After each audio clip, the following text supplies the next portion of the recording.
Hello and welcome, my name is Seth, this is Sweet Chariot, and this is that bow what I've been making. If you haven't followed the series, go give it a look. It's a long, pointless, well not pointless, maybe it was a bit pointless seeing as the bow that I started with broke, but it's been a long rambling rabble, sort of vaguely talking my way through how I try and make one of these. And I don't want to speak too soon, but I think this one is working competitively. It's working as it should. Soaked up some knowledge from people who actually know what they're talking about, and it's looking pretty good. Cool. So yes, I've been doing things. So let's see if I can talk through some of the things that I've done. What's this video called then? Let's call it shooting, because we are now at a point where we can shoot the thing. I've taken away, got a good frame on that. Taken away material here to create an arrow pass. Not an arrow shelf, it's an arrow pass. The arrow sits on your hand and it's just created enough space for the arrow not to spine, travel a little bit cleaner as it goes past the bow instead of needing to bend round. Yeah, you can't go too thin. Guess this is the thing to note with this sort of design. Obviously, if you had a thinner stave, you'd have to layer up the back to be able to do something like this, but this is how I understand the horsebow handle. Sits real nice, comfy into your hand there. It gives you a nice solid wrap around. My design. Don't know how other horsebow handles do it. Maybe something like this. You're going to sit your thumb right on that, around that shelf there, and it gives you a nice purchase. Imagine if you're not familiar with horsebow shooting, shoot on that side using your thumb. When you release the bow, you automatically twist the bow out of the way, and the arrow takes off straight. You can fire all different stiffnesses of arrow without having to really worry about it, which is not the way that you shoot off of that side, because you can't really flick the bow out of the way. So if I'm not in frame, can't flick the bow out of the way that way because string hits your arm. But shooting the other side, yeah, I'm starting to get good purchase now. This is what they look like. Just realised how dusty I am. Obviously, you come to the base of your limbs, and you need to have a decent amount of width there. And of course, to make the handle, you're going to drop down to, how big is that? What do I do with my tape measure? I just tidied everything away over here. There he is.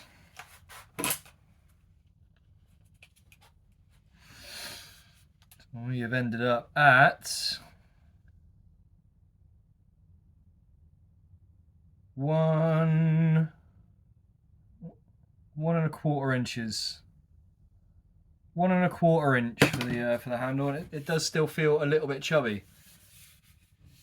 So who knows, I might go a wee bit skinnier there. And for the arrow pass here,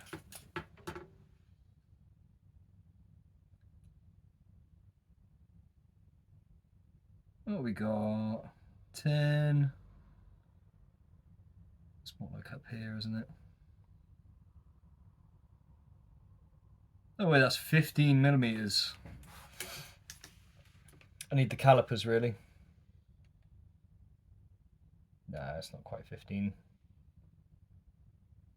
I think we're 18 millimeters for the arrow pass. Just about. It's hard to tell because it's narrow here and slightly wider at the top. I don't particularly want to go any narrower than that. It seems to be performing as it should. Like I say, we want to retain as much material around here as possible, but by doing this, we created the opportunity to shoot off of both sides. Or, well, for thumb shooting, a right-handed or left-handed shooter, or your right-handed shooter can shoot, excuse me, it's my dinner coming up, Mediterranean style off of this side, if you have a correctly spined arrow. Speaking of, shall we shoot it momentarily? I'm not going to do it full draw, because next step is the tip overlays, and we've gone awfully skinny on the tip here. Should be okay. I've fired once already, just gently to be sure. Yeah, I'm going to fire a few arrows, and then next step is the tip overlays. I'll talk about that briefly. Where's an arrow? There's an arrow. let's fire 1, 2, and oh yeah, let's fire my lightweight fire. Shoot. Should need to stop saying that. You do not fire a bow, you shoot it. Let me shoot my homemade hazel primitive arrow. Lightweight. He's about 320 grains, 340. I can't remember. I need to reweigh it. I've also toyed around with fire hardening the middle of this one, but it's very easy to destroy an arrow by doing that. It's the perfect amount. Yeah, too much and it just goes brittle and snaps. But the perfect amount, you retain the sort of the shapeability of the wood, but it gets a little bit stiffer and a little bit lighter. So let me fire 2 aluminiums and my homemade arrow, and we see how we do. Shoot! Not fire, shoot. Spell the aluminium. That was like half draw. I'm very tentative over those tips. Let's do a little bit. Let's do a little bit more. Nice. And the hazel arrow.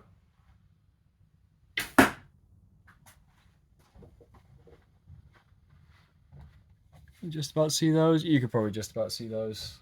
So yeah, we have a bow and it shoots quite well. Those 2 aluminiums it seems to like quite well. I think the lightweight arrow might be too light for it or not stiff enough for it. I'll shoot it some more and see what happens. Yeah, what else? What's next? What have I done with this? Let me unstring it 1 second. Because I have done some shaping. This has just been strung and shot, so it's going to be a little bit back set from where it should be. We've got a bit of deflex in the handle and a bit of recurve in the tips. So the tips are about in line with the handle. Yeah, I could try for more. Try and bring these limbs forward from the handle. I've done this. I've played around like this before, trying to get more speed out of these Yew Bows, and I've experienced trouble. And I've also been told by other bow makers. Let me get my face down in here. Sorry. I've also been told by other bow makers. What was the last comment I had? It breaks your heart. To the fact I forget your name. Sorry. Thank you for your input and your advice and everything. Yeah, you will break your heart. And say yes, absolutely will. For every one I've made work, I've probably broken 1 or more. Well, also in the learning process, not just learning bow making, but learning wood as well, how this wood behaves. Especially since I pulled it out of the forest. I did its first year. Both the large tree I found and the smaller clear-cut trees I found. They'd done the first year of curing outside, so I really had no idea what this wood is capable of. And yeah, it's a log from the forest. You've got to keep that in mind. It's when you're making compound bows. Composite bows. You make the recurve, or the materials lay up with the recurve design in mind. You literally you glue everything up, and before it dries, you put that recurve in. So imagine you're making a composite bow. You layer up your 2 layers, and you can make them shift across each other, which is extremely effective in allowing those materials to recurve into that shape. Not to say that you can't do it. I've definitely seen it done, but you're asking a lot of the piece of wood. And right now, I've got a working bow. I wasn't even close to full draw just then, and yeah, how far did we go in?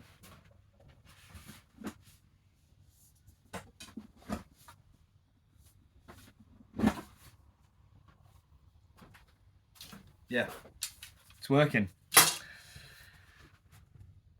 These are the games we play. the what's the old phrase? A bow is, you know, just a stick that's, you know, 90% broken, and yeah, that rings very true. So you're gonna get to the limits of what the piece of wood can do, and it's, you know, with you like this. I mean, if you're lucky, you get a limb like this, and you know exactly how that's going to behave. Beautiful, isn't it? I think this is a lot. How elm and ash look, it's a much more orderly wood. But typically speaking with you, this is what it's going to look like. It's going to be very weird. You got little knots and things to deal with. So it's a long-winded process to release it and navigate all the issues it might have. You know, it's a real shame, and I've done it many times to you know, damage the piece of wood or write it off altogether by just asking too much of it. So let's not do that. I think we've got a nice shape here. It's a nice solid piece of wood, and yeah, it sounds great. That's what's something I like about these bows. When they're not recurved, they are nice and quiet, nice and calm. Just really nice to shoot, if I'm honest. I want to stop saying that. Of course you're going to be honest, yeah. I got a nice thumb blister from working on a stick, working on an ash walking stick. I oiled it and didn't wipe off the excess, and I had to rub the oil off. The only thing that did it well was my thumb. So a nice blister there. And then added to by thumb shooting. I need to get myself a thumb ring, don't I? Or cut myself another piece of leather. Sorry, I digress. What was I saying? Yeah, we've got I think we're there with this piece of wood. I don't want to push it. Don't want to waste any more energy. So all it takes is one wrong move at this point, and all the hours of work, not only this one but the other one as well. Want a working bow. All of that goes down the drain. So what is next? Tip overlays. In terms of risking things, I don't want to shoot it with skinny tips like this. So I flatten them off. I've got me some more mahogany. Yeah, call me uninventive. I've gone for mahogany again. It looks really good on the tips. Let me get a finished piece to show you. Hoodoo. The skinny version of this one I'm showing you now. This is the mahogany, how it finishes up. Put a bit more of a polish on that. Look at that in the light. Lightweight, tough, looks really nice, and I've got a whole bunch of it still. So yeah, I'll be doing the same thing again, but it works. It looks great. We'll do some ash at some point. I think that'll make a really nice looking tip overlay. Ooh, steady on. Yeah, there we are. That's the stage we're at. We have a working bow. Now it's the final trim. Getting some tip overlays on there. Yeah, say flattened up. Just do a nice little rectangle of that. Shape it down before I stick it on, and then blend that into this without taking too much more material away from here. So yeah, that's why I shape it up before it goes on.